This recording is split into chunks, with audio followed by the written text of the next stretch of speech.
Welcome to Blizzard Fire. We hope this video helps fire up your solution. You start by minimizing automatic transfers. Open Snapchat settings and disable Save to Camera Roll plus Memory Sync so the app won't copy snaps to cloud storage.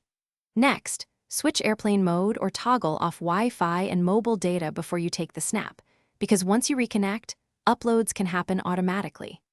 Use snapshots in App Camera rather than importing media from your gallery. This reduces background handling and metadata baked into the file. Once done, proceed to capture the content you want privately. Now you manage transmission. Before sending, double-check recipients and prefer direct one-to-one sends instead of public My Story. Fewer endpoints mean less chance of retention. After composing, clear snapshots cache and disable background app refresh so the app can't resume uploads when online. This reduces queued transfers. Avoid exporting the snap into third-party editors or cloud services because those tools often upload files automatically. Make sure to keep the device offline until you control where the file goes. Finish by removing any residual data. Delete drafts, unsent snaps, and clear chat attachments to remove queued media.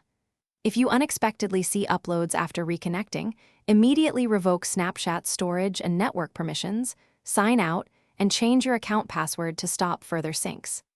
As a key troubleshooting step, send a harmless test snap while offline, then reconnect to verify nothing uploaded.